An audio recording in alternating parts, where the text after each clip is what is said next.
Dans cette vidéo, nous allons parler de la dissolution et comment préparer une solution par dissolution.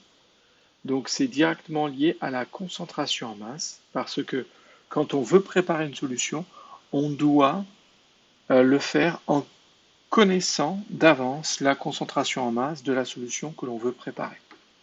Ça veut dire qu'il va falloir, donc pour connaître la concentration en masse, qu'il soit noté T, soit noté Cm, il va falloir connaître la masse de solidité, c'est-à-dire la masse de solide que l'on veut utiliser, et le volume de solution que l'on souhaite créer.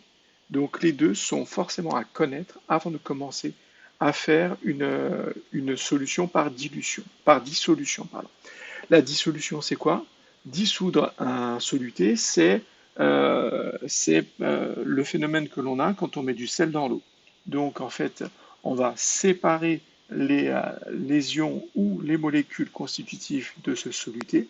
Elles vont se disperser et devenir dans le solvant et devenir, ou dans la solution, et devenir invisibles. Donc, quel est le matériel dont nous allons avoir besoin?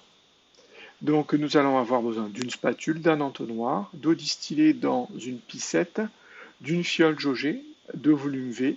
Alors de volume V, ça veut dire quoi? Ça veut dire que si on veut préparer 200 ml de solution, c'est-à-dire si ici on a décidé que le volume de la solution était de 200 ml, alors il faut une fiole jaugée de 200 ml. Donc il doit être marqué dessus 200 ml. Si on veut préparer 500 ml de solution, on prend une fiole jaugée de 500 ml. Je vous rappelle qu'une fiole jaugée, c'est un récipient qui n'a qu'une seule graduation. Et cette graduation est placée très précisément. Voilà pourquoi elle s'appelle jaugée. Et donc cette graduation, si c'est une fiole jaugée de 200 ml, marque un volume de 200 ml. Ensuite, une capsule pour peser le solide, la balance, et bien sûr notre solide en poudre, c'est-à-dire notre soluté. Le protocole. Donc nous allons commencer par peser une certaine masse de soluté. Donc on pose la capsule ou la coupelle sur la balance, on appuie sur Tab pour que la balance indique 0. Ensuite on pèse une certaine masse. Et cette masse, bien sûr, a été choisie au départ. Donc par exemple, si on prend 10 grammes, on va imaginer que nous prenons 10 grammes. Donc la masse à peser, on va imaginer que ce soit 10 grammes. Donc à l'aide de la spatule, je vais peser 10 grammes. Donc bien sûr, là dans l'animation, il n'aura pas choisi 10 grammes, je crois qu'il a fait 2,5 grammes, mais peu importe. Donc imaginons, nous avons pesé 10 grammes. Une fois qu'on a pesé, on va prendre ce soluté, ce solide, et le verser dans la fiole jaugée. Donc on va revenir, parce que là, il y a des étapes importantes. Donc on place l'entonnoir, vous avez vu qu'on a placé l'entonnoir, pour récupérer le solide et pour pas qu'il y ait le moindre grain de solide à côté. Ensuite, on va en fait asperger à la fois la coupelle et l'entonnoir avec de l'eau distillée, et cette eau distillée, on va la récupérer dans la fiole jaugée, pour en fait que le moindre petit grain de solide qui soit collé à la coupelle ou à l'entonnoir puisse être récupéré, entraîné par l'eau distillée et récupéré au fond.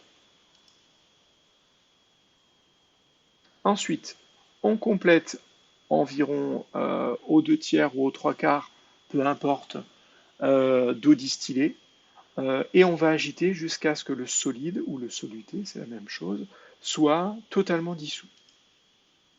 Donc bien sûr avec le bouchon. Contrairement à ce qui est montré sur l'animation, je vous déconseille d'agiter de haut en bas, parce qu'en fait, on va avoir des gouttelettes qui vont rester sur le bouchon ou sur les parois en haut. Et finalement, ces gouttelettes ne seront plus comptées quand on va finalement faire le trait de jauge tout à l'heure, quand on va ajuster avec précision les 200 ml que l'on voulait ajouter. Ensuite, on complète justement jusqu'au trait de jauge.